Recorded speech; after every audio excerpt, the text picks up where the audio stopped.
Live from downtown Vancouver at the Vancouver Film School campus, it's time for EP Live. Hey, welcome to EPN. My name is Victor Lucas, and we bring you the latest in everything cool, and there are tons of cool things in this episode today. It is Wednesday, and that tends to be a bit of a bummer day for a lot of people. A lot of people have very hard weeks at work, but you know what? Today we're going to have a good time because we've got our great friend, Agent M, Ryan Penagos from Marvel, coming in on the show right here. He's going to Skype in, and we're going to have a fantastic conversation about all the things going on with Marvel, and we've got a lot to talk about. They are killing it over there, so I'm super psyched about that. We've also got a brand new Reviews on the Run for you to get to, but before all of that, we're going to get started with our regular rundown, and today it's dedicated to our friend CT, who wrote this very nice message. You've always championed being a decent person, and I've always respected you for it. Thank you for giving the underdog a voice for so many years. That's such a nice comment, and thank you so much, CT. Let's get started with your rundown. It's official, Nintendo is switching up the Switch. After months of rumors, Nintendo has unveiled the Switch Lite, a new and cheaper version of the system. It's slightly smaller, and the biggest change is that it doesn't connect to the TV, making it a dedicated handheld device, although it will still run almost all of the same games. The controllers are also different. They don't detach and have no motion cameras or rumble, so if you want to play motion-sensing games or local co-op, you need to buy extra controllers separately. The controllers also have a traditional Nintendo D-pad rather than 4 separate directional buttons. The Switch Lite will hit stores on September 20th. It costs $260 in Canada, $200 in the US. It's about $100 less than the regular Switch. Now, the TV connection and the name Switch kind of implies that you can play it in different ways, and that was a big part of the marketing campaign. But I do recognize that lots and lots of players out there, grew up with being able to play handheld Nintendo games. And this is pretty amazing that you're going to be able to leave your house with the exact same games that you would be playing at home. Now, the question that I have with the Switch Lite, because you can't hook it up to a television set. There are some limitations with it, and Nintendo's being very upfront about it. In fact, a big part of their message today was go to their website and check out how the different Switch versions kind of compare with each other. But my question is, if a player wants to leave their traditional Switch hooked up to their television at home, can they have their account still associated with the Switch Lite, so you can have 2 Switches in the same account group, and then you can take the games that you've bought digitally with you? Because I think a lot of people are going to say, well, I'm going to have a second Switch for hitting the road with, or for doing, I'm thinking of myself is what I'm doing right now. I'm going to be hitting the road on lots of flights and taking trains and stuff everywhere, and sometimes I just want to have that portable thing, and it looks like it's going to be a great device. It's going to be smaller.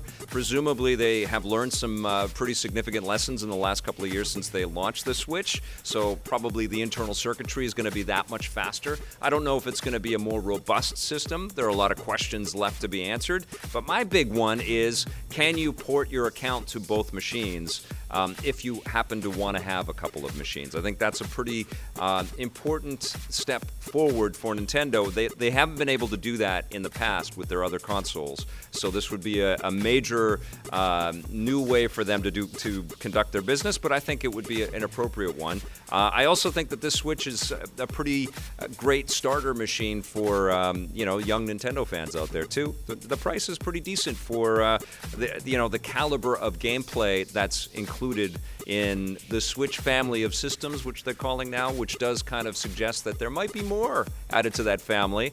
I would think that there probably is going to be like a Switch Advanced or a Switch Pro, likely next year, and likely tied to some massive game announcement or game launch. But exciting days, and I can't wait to get my hands on a Switch Lite and sort of do that taste test, that comparison. And I know a lot of Nintendo fans are very happy today. Now, another lovable video game character is making the jump to Hollywood. Netflix is teaming up with studio MDHR to create the Cuphead show, a new animated series based on the hit video game. Like the video game, the new show will have a retro 1930s animation style and focus on the heroic Cuphead and his brother Mugman as they take on foes across the Inkwell Isles. Game creators Chad and Jared Moldenhauer are serving as producers, with the production handled by Netflix's internal animation team. The streaming giant already has other video game adaptations like the Castlevania anime and the upcoming live-action Witcher series. Expect Cuphead next year. Round of applause for MDHR, man. That is incredible. Who would have thought that this 1930s style video game, which was such an incredible idea, anybody that saw that first trailer or that first reveal for the game were like, what the hell am I looking at? Who would have thought that that would have become such a successful Xbox One title? Now it's on the Switch, and it's sort of, it's getting that transmedia sweet spot right now. I've got Cuphead Funko Pops, there's t-shirts and plushies and all kinds of stuff out there. So good on you guys. You're making Canadian game developers very proud, and the Cuphead phenomenon is pretty irresistible. Very, very cool stuff. All right, another video game adaptation has found one of its coolest and most iconic characters. The new Mortal Kombat movie has cast the Raid actor and martial arts expert Joe Taslim as the chilling Sub-Zero. This makes him the first character cast for the new movie, which has been in development for several years, ever since the live-action web series Mortal Kombat Legacy debuted in 2011. The new movie is being made by a different creative team, headlined by Aquaman, The Conjuring, and Saw director James Wan as producer. Expect plenty of cool fights and violent fatalities. Let's find out. I'm curious to find out how violent those fatalities are going to be. I don't know if they're going to approach anywhere close to what we saw in Mortal Kombat 11. But that's the thing about casting this movie. We were talking about it before we started rolling. It's going to be difficult to find actors who can really sell these fights, because these fights have to be insane. They have to be more cinematic than the cinematic stuff that we see in a game like Mortal Kombat 11, which looks like a movie to begin with. All of those incredible cut sequences and all that character work. Joe Taslim cast, and anybody from the Raid. Basically, they should just cast everybody from the Raid movies and put them into this Mortal Kombat movie, and there's 50% of your cast right there. But there's a lot of different, so many characters to cast and do it right, and across all kinds of spectrums.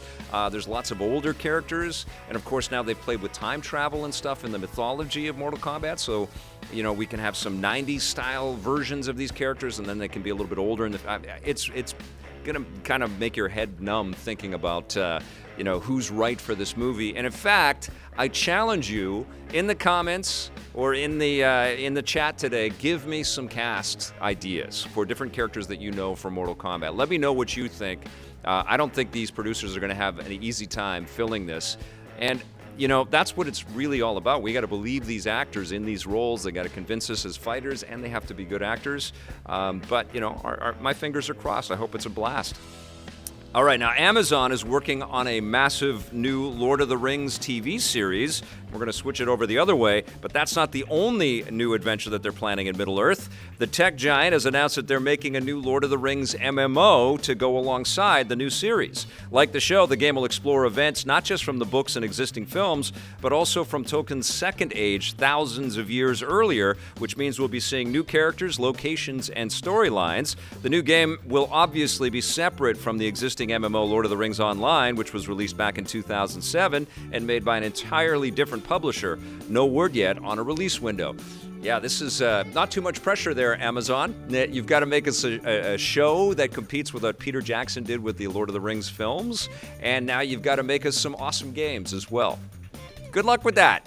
The Amazon Game Studios, exciting developments and lots of, big acquisitions in terms of teams and engine technology, and they've had lots of great people join their ranks, but there hasn't really been a cavalcade of incredible experiences that we can point to and say, I loved playing that last Amazon Game Studios title. I think they still have a lot to prove with, how they are going to operate as game makers. But they have been doing a pretty good job with the Amazon series. Like if you ever go into, this is what's weird is I don't know how many people are actually watching Amazon Prime Video. You never really hear people talking about it, but there are some cool shows. I watched The Tick through that service, and I enjoyed that. I'm watching The Expanse right now. Thank you for making us new seasons of that. I like that Justified is on there. I watched a little bit of Fleabag. It's cool, but it feels like it doesn't really have the cachet of Netflix or even Disney Plus, which hasn't even launched yet. So Amazon's got some work to do, I think, in terms of public awareness. Actually, I like that Jack Ryan show that they did too. So Amazon has the capacity to make us some cool things for sure. Lord of the Rings is going to definitely be the most high-profile thing that they're putting their big bucks into, and hopefully the game and the show kick ass. All right, you guys, that's going to do it for our rundown. Let's take a look back at this day and everything cool.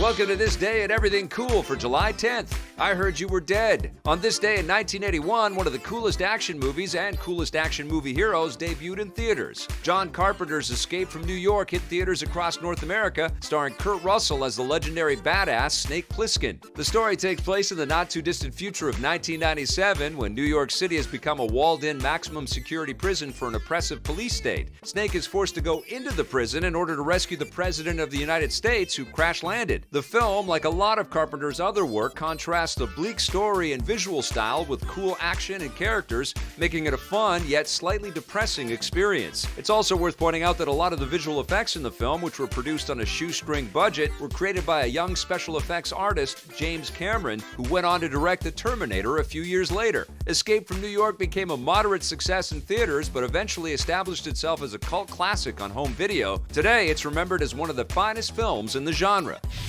All right, you guys, we've got a guest that I've been wanting to have on EP Live for a very long time. He's a friend that I've met in various places at different cons over the years, and he's got a dream job. He works for Marvel, and he's going to tell us all about the cool things that he gets to do. Ryan Penagos is here, Agent M from the Twitterverse. Thank you for joining us, Ryan. It's great to have you here, pal. Yeah, my pleasure, Vic. Always happy to talk with you. I love that this is your apartment that we're Skyping into, but you have a comic rack back there. Do you actually sell some of those comics to friends when they come over? How does that work? No. Comics come in. Sometimes they go out. I actually give a lot of comics away to, we have like a local lending library, and I just drop comics there all the time. Sometimes I'll leave them on the subway, but this is like my private stash, the good stuff. Oh, that's awesome. Yeah. How does it work for you with picking the comics to read, because you have access to everything? You have them all. I see the pictures of the stuff that comes on your desk, and it would be intimidating. How do you start? Well, so part of what I do at Marvel is I literally read every single Marvel comic that comes out every week for one of my shows called Marvel's The Pull List, where we talk about like, hey, this is what we're excited about. This is what we're doing at Marvel. Here's a reason to read it. Here's who's doing it, all that stuff. So I have to read everything. It's such a tough job, you know? It's like, I got to read all the comics. It's like me having to play all the games. I know, it's so hard. We live very difficult lives. Yeah. Do you usually start with characters that you love first, or do you save those? Do you savor those? So years ago, I used to like go from the stuff I either knew little about or was less excited about to the stuff that I really wanted. Like sort of you build up to the best. But now I just go alphabetical because I take notes of everything and sort of I try to think about things in a different analytical way. So now I'm boring. I just read everything in order. Although we have really big X-Men comics that are starting 2 weeks from today, right? Called House of X and Powers of 10, and I'm super excited about those. I just got those today before I left the office, so I'm going to read those tomorrow because I just have to. This is the event, one of the big events that you guys have coming for the year?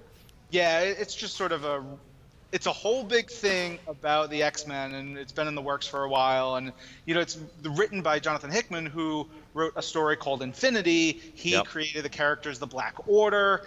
He did a lot of work with Thanos. So he thinks of really big, cool, wild stories, and that often leads to other people adapting them and taking them and running with them. So I'm very excited to see what he does. I love Jonathan Hickman. I was just reading with my daughter Final Fantasy number 600 last night on your Marvel Ultimate app. And we loved it with Johnny Cage coming back, or Johnny, I've got Mortal Kombat on the brain, Johnny Storm coming back, you know, and the Annihilus crew and all that stuff. It was phenomenal. Yeah. So good. You said Final Fantasy 600. I was like, wait a minute.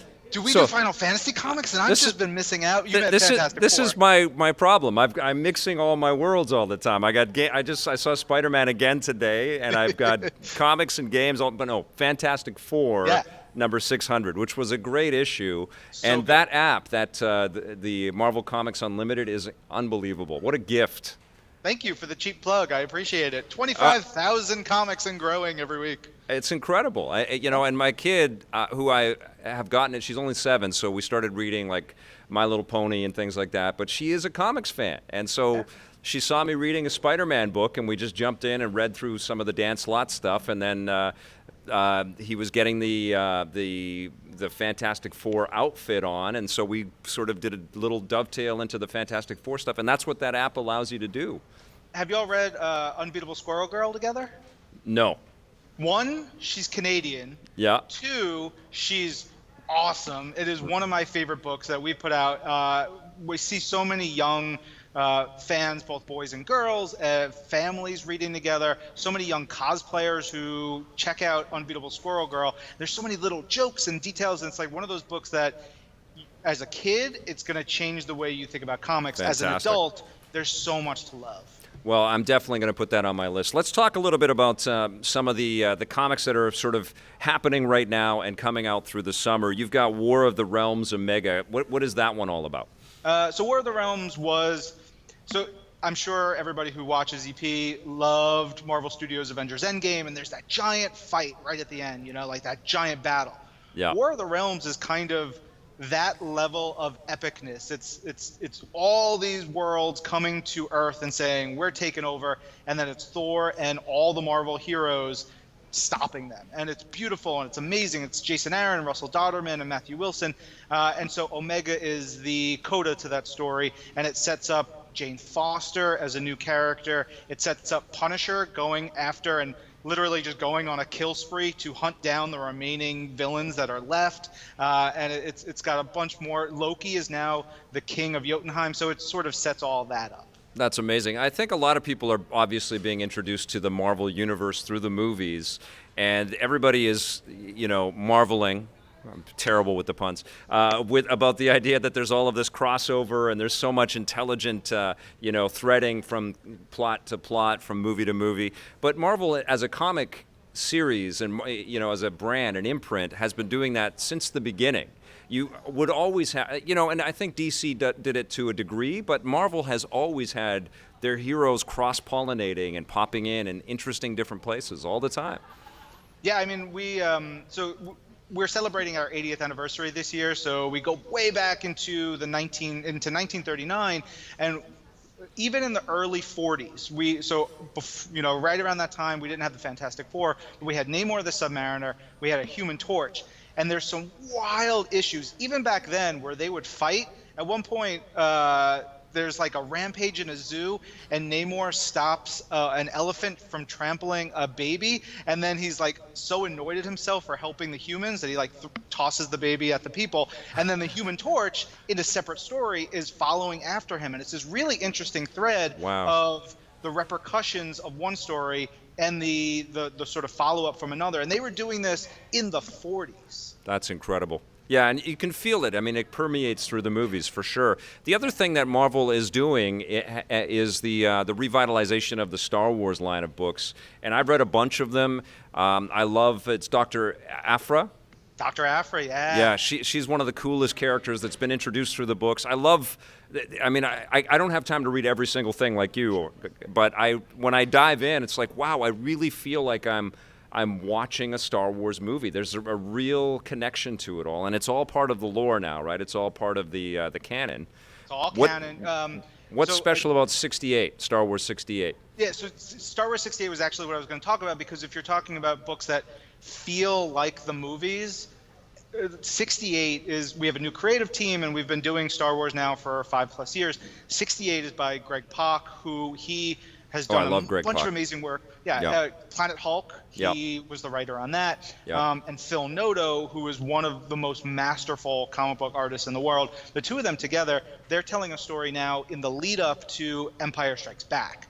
Wow. And the tone, the style, like Phil is such a smart visual artist that he's creating costumes and worlds that feel like they're that 70s vibe. It's not like, oh, we're doing future Star Wars stuff. No, it feels like what the costume designers from Lucasfilm would have probably made in the late 70s, early 80s. And it like picks up the dialogue. Everything about it is so good. I actually have number 69 on my desk to read this weekend. That's awesome. When you work on a title like that, obviously Lucasfilm and Marvel are all under the Disney umbrella, but is there a, do the comic creators work with the story group at Lucasfilm, and is there a collaboration on every single issue, or is it we have the beats and let you guys go to work?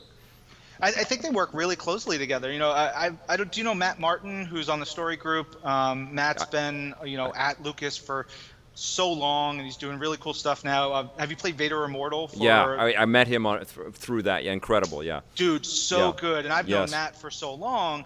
And so Matt is part of the story group. He works closely with the comics folks, and it's constant. It's like they're always thinking about these things in ways that further the comics, further the movies, further everything that you're thinking about for Star Wars. We just put out a Captain Phasma book. It might have come out today, which is really good and just makes you hate her so much. It's so just enjoyable.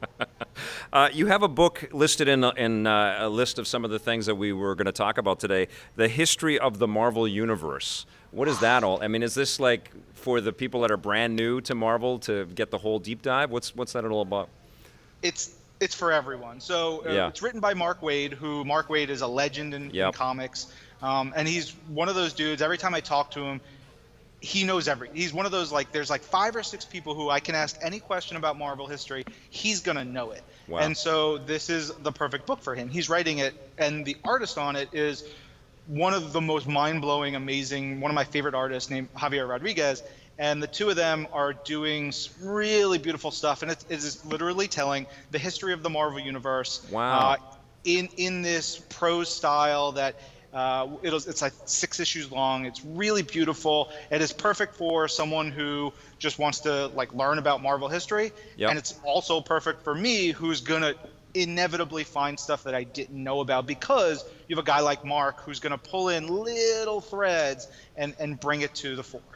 That's amazing. Now, when a guy like Mark is working on a book like that, which is clearly engineered to celebrate the history of Marvel, but also to kind of, I would imagine, set up the future of Marvel a little bit. Is this a thing where, a Marvel comic writer talks to Marvel entertainment producers to see what's sort of in the pipeline and what can be teed up a little bit?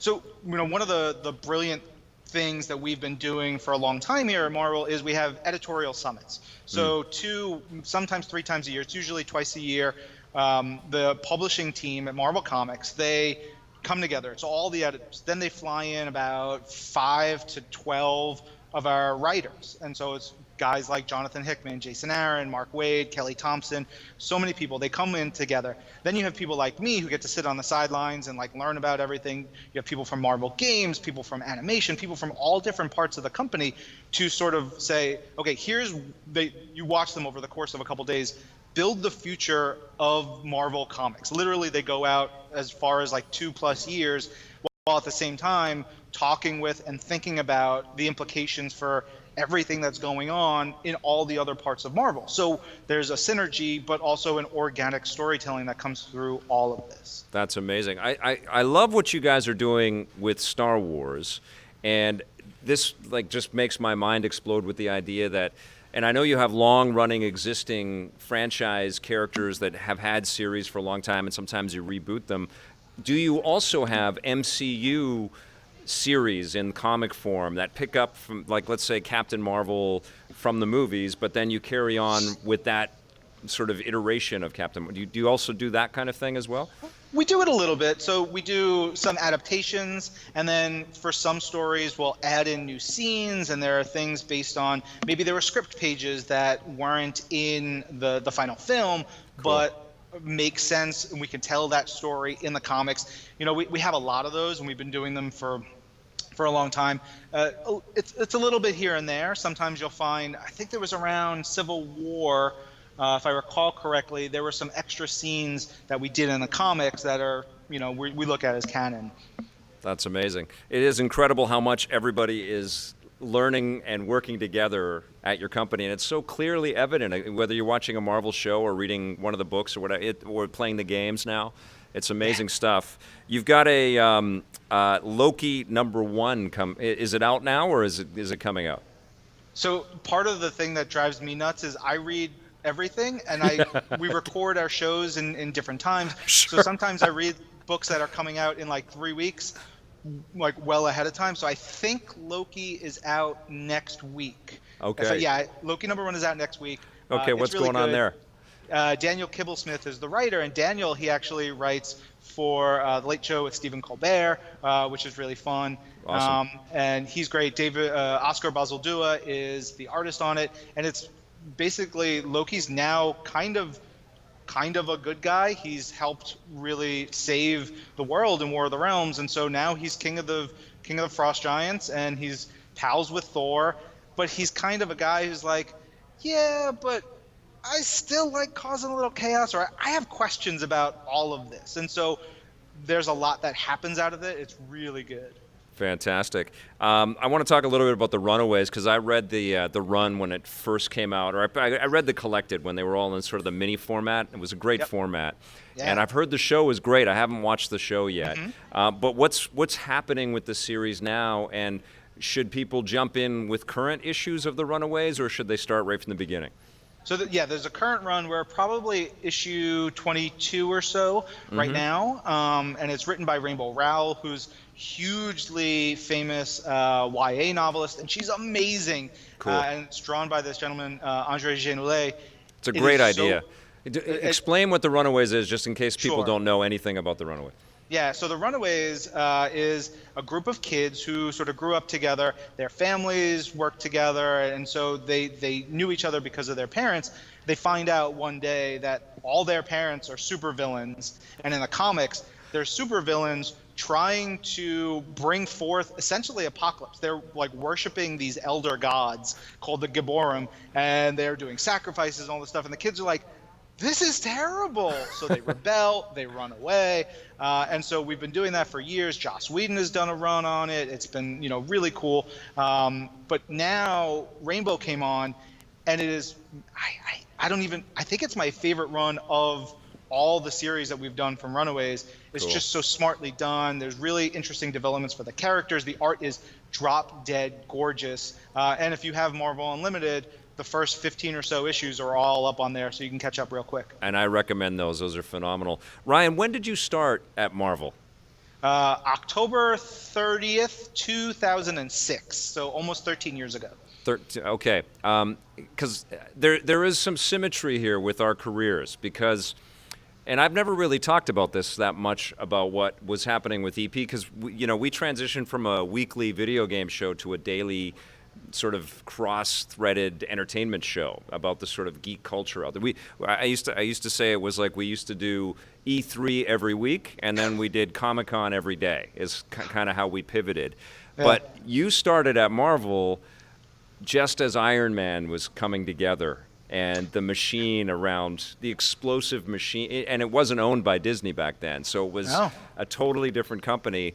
And I was talking in the early days of EP Daily about how relevant Iron Man was going to be, and how the MCU was going to change all of the stuff. We did the making of Iron Man, the Sega video game, and the making of the Hulk. So I've seen the catalyst that the MCU has been for people like you and me, right? It's crazy. It's wild. I think about it now a lot, especially because we're 11 years into the MCU, like from the first film. It's 11 years and change since Iron Man first released. Yeah. And, I talk to a lot of fans, whether it's online or in person at events, and so many of them are like, I remember going and seeing Iron Man when I was a little kid and all this other stuff. And it's wild. I remember being in the theater for the Marvel screening in New York, for Iron Man, and we had been working with studios and everything, and we were excited for it, but we hadn't seen it. And I remember credits roll, and it's like AC/DC playing, and we're like, what just happened? Yeah, that was real. It was so exciting. And back in maybe 2007, nobody knew Iron Man on the scale that they know him now. Totally. Yes. Yeah. We actually produced these 3 60-second videos to introduce Iron Man to the broader public by teaming him up with well-known characters like Spider-Man and the Hulk. It was done by Blur Studios, who, you know, if you know video games, and Yep. you know, Tim Miller, like just amazing work back then. And we had to show that Iron Man had his HUD. That's where we started to show it, because kids, literally, we had research that kids thought Iron Man was a robot. Yeah. And so there was so much work to be done. And you think about that now in 2019, it's like nobody doesn't know Iron Man. That's awesome. Did you guys know as a collective at Marvel that your world was about to change forever after that first screening? It started to hit right away. Yeah. You know, the funny thing is that first screening, we didn't have the stinger on the movie, so Right. we didn't have the Nick Fury scene at Right. the end, Yeah. and so people it like started popping up after that. We were like, wait, what? So, you know, we were trying to keep everything so secret. We didn't even have it when we first saw it, and that, I think that for me was like, oh yeah, That's Here we awesome. go. So your job, obviously, over that amount of time has changed a lot.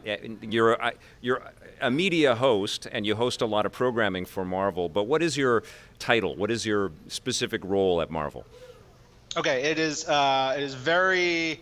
It tells you so much. It's vice president and creative executive, which That's tells cool. you nothing. Yeah, no, it's great. I'm very happy It's with it. very I like it. open-ended, Ryan. I like it. You know, it allows me to say, yeah, I host a lot of stuff, but I also get involved with a lot of things that we do at Marvel New Media and ideas and sort of planning the stuff that we do. Because, look, I've been reading Marvel comics since I was like 6 years old. I know Marvel very well. It means a lot to me. Yeah. And so being able to do what I do is very important for me.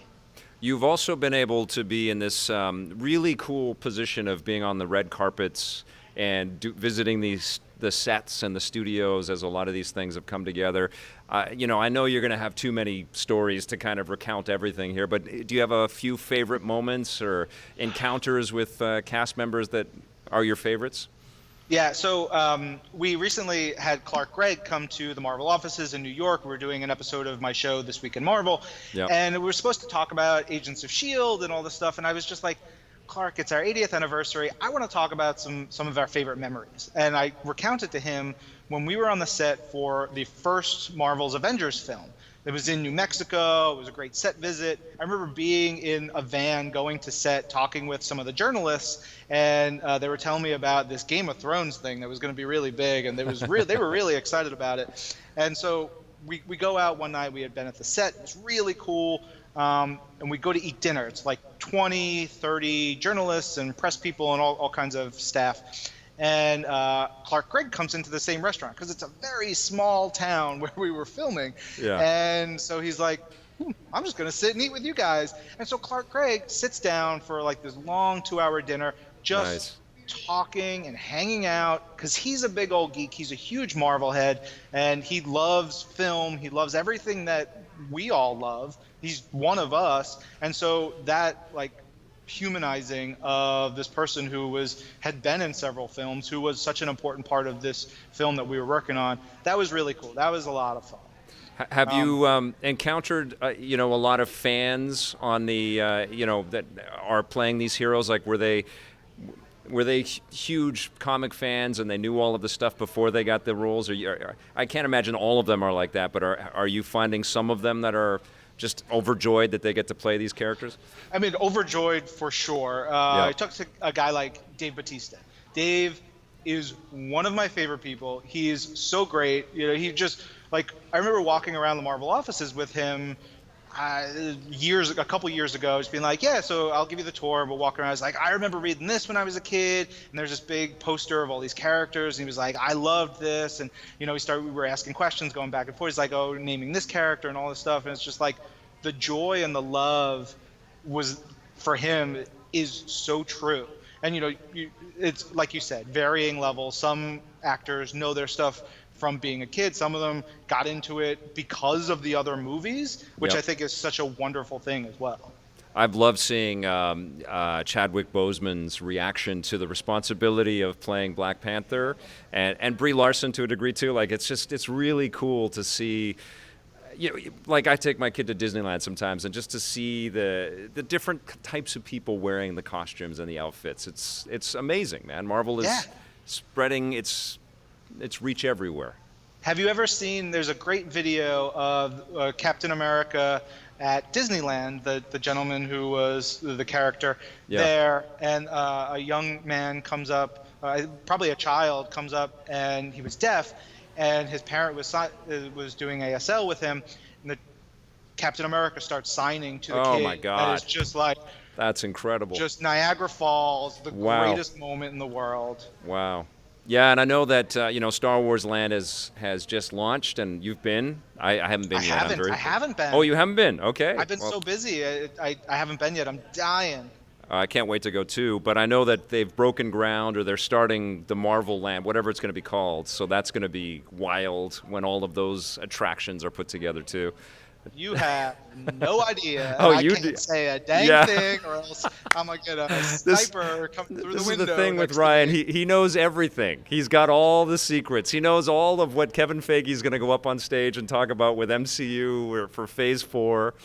And he can't tell us any of that stuff. But let's talk a little bit about Spider-Man Far From Home, because Tom Holland is one of these guys that has come out and said, I want to be Spider-Man forever. I'll be an old man playing Spider-Man. I would be fine with that. I love this kid. He's incredible as this character. I loved Far From Home. I just saw it for the second time, and it's much better the second. It's a dense movie, and the Mysterio stuff, it just blows your brain. Like, it's just so insane what they did with all of that stuff. Yeah, the illusion work, and so sometimes when we get to see the films, we see them ahead of time. I remember seeing the first Ant-Man like 2 months before it came out, and there was so much of the VFX that wasn't completed yet. And so I saw Spider-Man Far From Home probably a week and a half, 2 weeks, 2.5 weeks before it came out. And so it was really close to done, but when I was so confused because I was like, well, the movie's not done. Is Mysterio in like a mocap suit, or is that just an unfinished scene? But it was so smart. It was such a comment on superhero movies, wasn't it? To have Gyllenhaal in the suit, and he said, "No, let's not. It needs more destruction." It was very clever. I liked all that, and I also like. Some people haven't seen it, so we don't want to spoil too much. But I also like that they had a lot of homages in the license plates. There was lots of information to pull from the license plates. But they do tease a little bit about what might be a big part of the future with the Skrulls. They're back and they're shape-shifting. And I don't want to reveal too much about that. If you, let's say people don't know anything about the Kree and the Skrull conflict, what should people maybe be reading to kind of anticipate some directions that the MCU might be going into? So that's a tricky one, because I don't want to say that this stuff will be indicative of what could come ahead, in the future. But the Kree-Skrull battle has been such an important part of Marvel Comics history. There's a 70s Kree-Skrull war that was really important for Marvel Comics. It sort of developed. It's like one of those lauded storylines of its era that was really great. And there's sort of well done in the movie. There's both sides of that conflict have heroes and villains and right and wrong, and it is very much a war. So I would say Kree-Skrull War is terrific.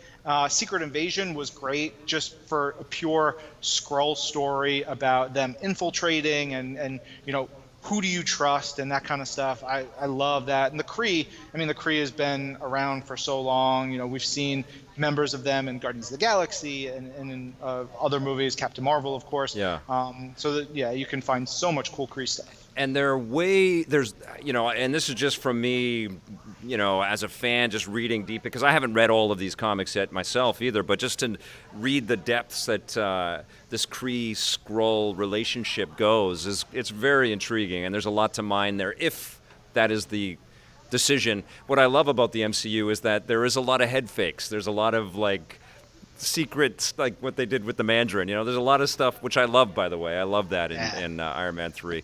There's a lot of things where you think you know what's going on, but you don't know everything that's going on. I know. And look, we have 80 years of comics history that we've developed over time, and Marvel Studios can look and will look and does look at all of it, and then says, "Yeah, okay, we'll do this, but we're going to do it this way and find this, angle and take this tweak and turn this character on its head," and they come up with just the best ideas. Awesome. Well, I can't let you go before we talk about video games, because you got back from E3 not too long ago, and Marvel Games has been killing it. We have two big ones headed our way. One very soon with Marvel Ultimate Alliance 3. You've been able to get some good hands on time with that. Do you have a finished version of that already? Have you been playing it? I was waiting for your call, and I was like, you know what? I don't have a copy of MUI yet. So I slacked two of our producers on the game, and based on my Slack notifications, they haven't gotten back to me yet. I need my copy. I've been bugging people too. Yeah, I'm going to Comic-Con next week, and I want to take my Switch with me, and I want to do 4-player co-op with fans at the Marvel booth. I think that's going to be so much fun. That game, it's going to be great. I played a bunch of it. I think fans are going to be happy. There's so much to unlock and play, and just the plans for it are a lot of fun. It's great script, huge fun. Awesome, and another killer move from Nintendo to surprise everybody with that, bringing it to the Switch as an exclusive. Very cool. Now the Avengers reveal, I saw the behind closed doors, and I was blown away by the variety and the action, and it stitched a lot of the questions that you have when you just see that first sort of trailer. It put it all together for you much better than I think what we've seen in terms of just what they've released video form. But you've obviously been around this game quite a bit. Should Marvel fans be concerned about the game, or because a lot of negative stuff came up about the costumes and stuff, but you've seen a lot of this game. What do you think of it so far? I've seen a lot of it. I've played a bunch of it. I'm super excited for it. It's hard for me to, some people are like, well, you're just a shill, you work at Marvel, but I've seen a wide variety of quality Marvel games, like Marvel Spider-Man exclusively for PlayStation 4 is incredible. Yeah, that was my game of the year last year, by the way. Me too. And I'm not a shill for PlayStation or so. I just couldn't stop playing. I still can't stop playing that game. Yeah, and I think Comic-Con is coming up. There's a lot for us to talk about, a lot for us to show and share and get people excited. And I think, as we get further and further along, it's just going to get better and bigger. And the plans that they have, we talked about, there's a lot for this game in time. It's not just like we drop the game and then we walk away. It is a long-term concept for us to do this game. And Marvel Games and the team of Crystal, they're doing really cool work. I think people will have their reservations, and I believe that we will quell any fears that they have in time. The thing that I always come back to is when they released the Spider-Man PlayStation 4 trailer and he had the white spider logo. That was weird for me. It was a different Spider-Man. But you get over it the minute you jump into the game, and I think that's going to be the case for all of the different outfits and designs that they've got going on for the Avengers game as well. I trust Crystal D. I have to ask how emboldened the Marvel Games team must be, riding on the success of Marvel's Spider-Man. Well, think about it this way. They've been working on this game before Spider-Man came out. They were working on the game while there were people who were saying, well, that white spider looks real weird. But you have to put, if you know games, you got to put your head down, you got to work on the product, and you got to do what you got to do. And Marvel Games team is tons of really dedicated professional people. A lot of people know Billy Roseman. I've known Bill for a long time. He's an amazing dude. Yeah. Amazing guy. As creative director, he is very much looking at that and trying to keep that Marvel DNA there. And there's producers and people from top to bottom on the games team who think about this game very dearly every day. And when I go and sit down with them, they're like, check this out, check this out, check this out. Bill will sit me down and be like, all right, watch this cutscene. What do you think? And we'll talk about it. I'll be like, I like this, that dialogue, or what was great, blah, blah, blah. They're always finessing and working, and it's exciting. Awesome. How much has Marvel changed for you as a company since you started? Is it a different company, or has Disney let Marvel be Marvel, even though it's grown, enormously as a business? It's a little bit of both, you know. Yeah. I mean, I very close my eyes. I remember the day we heard about the acquisition and sort of like what's going to happen, and then we were told like, no, we're going to be able to be Marvel. We're very successful because we are Marvel. Like, let's keep down that road, and we've been able to do that, and we just have a lot more opportunities now than we had, you know, when I started. We're a bigger organization. We have a lot more backing, a lot more support, and that has helped us a lot. It's otherwise though, like, I still get to do silly stuff. I still get to, you know, have fun. We do a lot of cool things. It's pretty great. Awesome. So you now are prepping for your Comic-Con shows. That's where we're going to see you next? Oh, yeah. So, Marvel Live at San Diego Comic-Con, marvel.com/SDCC 2019. Nice. We're going to be live for 4 days at Comic-Con. I'm hosting a bunch of things on our stage. I have one panel. I'll be going to a couple of panels. We just do a whole lot of fun stuff. I was looking at some of the interviews I'm going to be doing and guests I'm going to be talking to and events that we'll be talking about. Is if you are going to Comic-Con, come by the Marvel booth. If you're not going to Comic-Con, watch us, watch the streams. It's a lot of fun. That's awesome. Can I get your favorite Marvel movies so far? You didn't prep me for this one. So, you know, this is an interesting one because it sort of changes depending on my mood and the time, and often with comics, like my favorite book often changes week to week because I read so much. And so with the movies, I've been very much like, man, Spider-Man Far From Home was so good. I think my overall favorite superhero movie is Spider-Man Into the Spider-Verse. Yeah. Yes. One of my favorite movies, if not my favorite movie of all time. I am right there with you, man. And Superman for me, because I'm a kid of the 80s, right? So Superman, the movie, the first one, was so huge, but Spider-Man Into the Spider-Verse sits right there with it, which is such an incredible accomplishment. Yeah, just the work that they've done for it. Like, you can freeze frame if you get like the Blu-ray, you can freeze frame any shot, and the way they created it, there's no blur. Like their animation technique is every frame is a still, beautiful, gorgeous shot. And like the thinking behind that, the pure love for comic books, for Spider-Man, for our fandom is so like present in the DNA of that movie. It just brings me nothing but joy. That's a great choice. Do you have a favorite character in the Marvelverse? So my favorite character is MODOK. MODOK? MODOK. I've got a first appearance of him back there on the spinner rack. That's awesome. But he's created by Stan Lee and Jack Kirby. Beautiful, weird Jack Kirby creation. And when someone's like, why MODOK? I'm like, he is such an interesting character. He can be a comedy character. He can be a horror character. He can be a sci-fi character. He can be a terror character. Like, he can fit anything, but he remains MODOK in every format. And I think it's just such a brilliant creation that has lasted nearly 50 years now. And when everybody gets to see what we're working on for the MODOK show for Hulu, everybody's gonna be like, yeah, MODOK's been my favorite character since I was a baby. I'm like, yeah, join the club.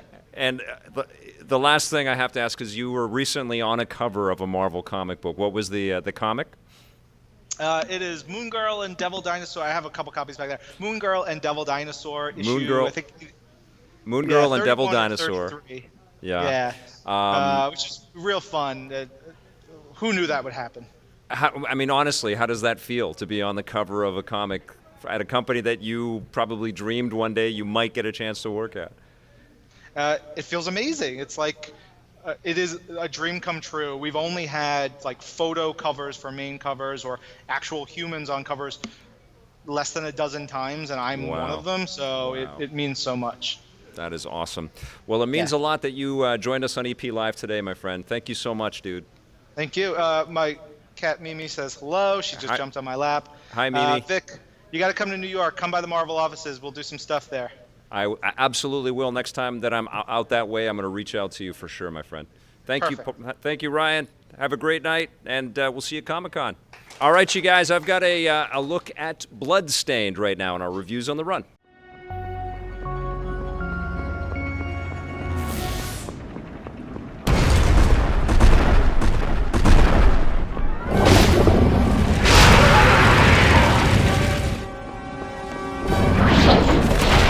It's been pretty wonderful to jump into Bloodstained Ritual of the Night just as that Castlevania Anniversary Collection hit the market. I got them roughly around the same time, and I've been dipping my toes into both of them, actually, but I was able to review the Castlevania Anniversary Collection first. And when you jump into Bloodstained, which is Koji Igarashi's very famous Kickstarter game, which has taken a long time to get to us, there were some delays, and there was even that sort of 8-bit rendition that celebrated this game, the Bloodstained game that was out for different consoles not too long ago, which was pretty cool. When you jump from the early days of Castlevania into something like this, you can see that a couple of things. First of all, 2D game design is still incredibly valuable, incredibly important. That whole Metroidvania concept and conceit that so many games offer us is still incredibly enticing. It pulls us in, it's captivating, it's challenging, it's frustrating. All of these things that were true in the 80s are still true in 2019. And Bloodstained also, I think, capitalizes on all of the work that Igarashi and his teams were doing at Konami as they took the Castlevania series onto the Game Boy Advance and even through Symphony of the Night, as they sort of beefed up the core mechanics of Castlevania and made it much more of an action role-playing experience. You have a lot of expectations because this is, Igarashi parting ways with Konami and showing us what he's capable of on his own terms, taking the amount of time that he needed to get this thing just right for all of us. And so you sit down and you play it, and you're analyzing it and sort of connecting the dots to the Castlevania franchise, because there's no way that you cannot. It looks like a Castlevania game, it plays like a Castlevania game, it smells like a Castlevania game. But it's a little bit different, and it's also a little bit more advanced in a lot of ways. I like the core mechanics and the systems that are in place within this game. They're very cool. You play a shardbinder named Miriam, who has to go up against other powerful beings and forces, as well as tons of demons and lots of creatures. You get caught up into this intrigue that's happening around this demonic castle, this possessed castle that's filled with all of these creepy crawly creatures. Some of them, come out of piles of goo. Of course, you're going to run into tons of bats, always bats. And then you're going to be, dealing with underwater creatures. You're going to be dealing with creatures that can hover and float. You're going to be dealing with giant kitty cats and giant puppy dogs and dragons and winged creatures and creatures that spit acid and fire. And what happens is, as you beat some of these creatures and demons and stuff, you also assume their powers. That's what that shardbinder descriptor means, is that you have this ability to assume some of the powers of these creatures, these magical creatures that you encounter, which get violently and dramatically injected into Miriam's body. And it looks like she's just going through hell. She's got stuff coming into her. You feel a little bit bad for her, but then all of a sudden she's got some more badass abilities. One of the first big bosses that you encounter is this giant tentacle beast, and you pick up the tentacle powers, and suddenly you have these massive tentacles that erupt out of the screen, and they just bash everybody that's in front of you. And it's very satisfying. And of course, all of that consumes your magic power. But then you can mix and match. You have the ability to go into the menu. You're in the menu a lot. You're also in the map a lot. This is a Metroidvania game. But in the menu, you can change out the outfit that you wear, the amount of armor that you have, the different types of weapons that you have. There's lots of single-handed blades, and there's maces, and there's spears, and there's great swords. There's a nice collection of different weaponry for you. But you can also go into your shard inventory, and the shard inventory breaks down in a bunch of different ways. You have basically 2 magic attacks that are at your disposal at any time. Some of them might be fireballs, or some of them might be giant tentacles, or I had this fleet of bats, because I love the bats. I'm cool with the bats. Even though Igarashi loves to throw the bats at us, I'm fine with the bats. You know me and bats. So I used the bats, and you can level up those shard powers as well. So there is this really nice, role-playing hook in there. But there's tons of different abilities. Ice abilities and water abilities, demon book abilities, and it's fun to play around with them and test them. And then, of course, what you can do is go back into the sort of safety zone where you've got comrades that will help you craft new things, help you prepare meals and things. There's a store, of course, where you can purchase a lot of stuff. You can upgrade your shards,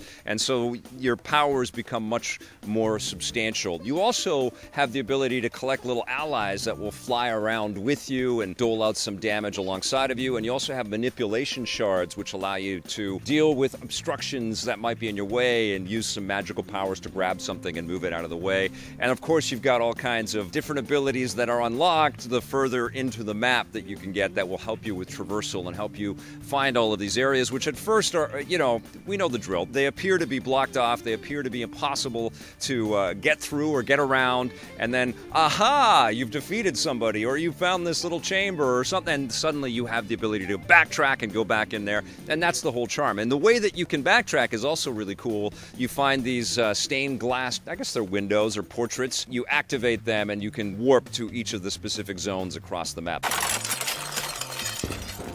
I played this game on the PlayStation 4. I haven't played it on the Switch, which I want to. I've heard that they've been having a little bit of struggles with some of the frame rates and stuff, but on the PlayStation 4, I played it on PS4 Pro, and it looked phenomenal. All of the lighting effects, the copious amounts of colors that bathe each of the environments. A lot of it is just like, the Gothic castle kind of vibe, but there's lots of beautiful gardens, and you're traipsing around castles, you're diving into the water. There's lots of movable statues and things, lots of stuff to destroy, lots of pieces of the environment. Of course, you're destroying tons and tons of torches and lamps and things. I don't know what the deal is with the Castlevania franchise. I'm kind of tying this to that franchise. Why no one can have a frickin' candle? No one can have any light source or a fire or any. You got to whip that thing or shoot it or smash it with something, and then you'll get a little. In this case, it's a rose. You don't get the little heart things, but the rose gives you a little bit of that magic power. You're going to consume a ton of magic power, and you're going to be doing a lot of backtracking to the safe zone to buy some potions that will either heal you or cure you from, some poisoning or some kind of weird spell that you've got on you. The good news is that once you leave an area and come back, everybody is regenerated, so you've got this ability to collect money and magic powers and shards over and over again. So if you're finding any areas, which I did, I was just getting trounced by David Hayter is one of the characters in this game, and the first time I met David Hayter's character, he was just crushing me, and I was getting pissed off at David Hayter. I will cut down all demons. David, come on, we're buds, you can't do that. Anyways, I went back and I leveled up just by grinding a bit, and I went there. And there is a lot of grinding in the game, and there is a lot of I've been everywhere, I'm stuck, I don't know where. Oh, there it is. You know the deal, where suddenly you've got this epiphanous, door creaks open and you go, oh my God, I figured it out, and then you're stuck for another 8 hours. This is a big, long game. It's a big, meaty game. It's a big, beautiful game, and you are going to be playing it for a very, very long time. I love the fact that the costuming and you can change the haircuts, and there's a lot of customization that you can do to Miriam. I love that. I love that you can put different masks on her and different ears on her and different scarves, and it's just we've had so many of these action role-playing games and role-playing games in the past where you collect all of these different costume bits, and the dev team, just for whatever reason, mostly the expenditures of hiring the people to make all that art change, but for whatever reason, you do all of this stuff with your equipment, and then you wouldn't see it portrayed on screen. In this case, everything that you do is fully realized on screen, and I love that. And I love that this is so hearkening back to the old school style of Metroidvania kind of design, but it's got all of these little nice modern touches to it. That's, I think, the statement of Bloodstained, is that these games have real power. And if you guys could remember, back in the mid-90s, there was a real concerted effort to kill 2D. It was like the Kylo Ren, we have to kill our past kind of thing, where we can't have 2D games. And Konami and the Castlevania team did whatever they could to get Castlevania Symphony of the Night out there, and it became a classic that we still talk about to this day. That and all of the previous work really inspired a lot of incredible future work. All that is in the past. That is one of the challenges of Bloodstained as well.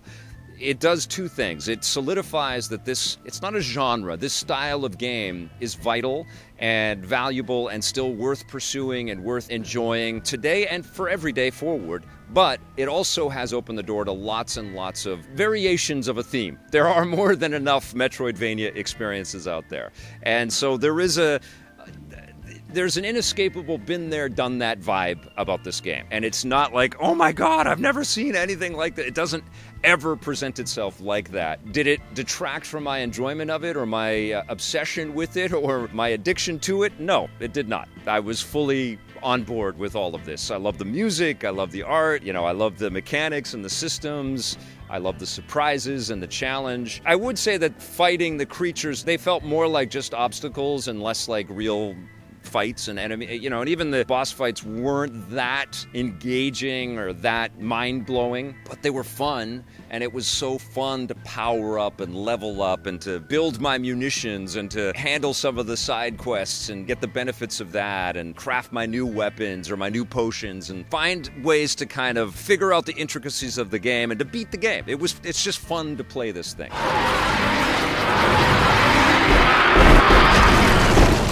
It kind of reminded me of playing Metroid Samus Returns on the 3DS, which I was also incredibly addicted to and thought it was just a wonderful homage. And it really makes me crave more 2D Metroid games. And it also makes me crave, you know, sort of the next evolution of whatever becomes of Castlevania. And honestly, I would love a sequel to Bloodstained as well. I think as crowded as the field is, as many excellent choices as we have with this style of game, this still is worth your money and it's worth your time. Koji Igarashi and his team have built us something really quite wonderful here. And I hope that the Switch version of the game gets patched and improves and people are super happy with it. If you are playing the Switch version of the game, let me know in the comments below how it's running for you. I definitely do want to get a copy of that so I can check it out, but I really enjoyed my time with Bloodstained. I'm going to give it an 8.5 out of 10. Such a cool game, and yes, we would love many more 2D experiences out there. It's been an awesome day today, and I want to give another big shout out and a thank you to Ryan Penagos for Penagos? I'm butchering his name. Ryan, I'm sorry. I'm butchering your last name. But you were a wonderful guest on the show, and we learned a lot about what you do and what Marvel's been up to, and lots of great books and things to read. So get out there and support all of that incredible creative work that Marvel is crafting for us. And Spider-Man Far From Home is a very impressive movie, and it gets better on that second viewing for sure. Thanks for watching, everybody. We've had an incredible day today because at the VFS Cafe here in Vancouver at 390 West Hastings, they just updated the exterior window art, and we've got Electric Playground branding on the building, and we've never had that in our history as a television property or as a media property. So we actually, people are going to see our stuff as they're walking by or driving by. But don't walk by, don't drive by. Come on in and watch the shows. We shoot them Monday, Wednesday, and Friday, 4:30 to 5:30 p.m. Pacific. But if you can't make it down, definitely keep watching us on the stream. Thanks for watching, everybody. On Friday, we're going to have some very cool guests, and I'll tell you all about them on Twitter and Facebook and stuff starting tomorrow. So make sure you follow us in our various social medias out there. Thanks for watching, everybody. Play forever.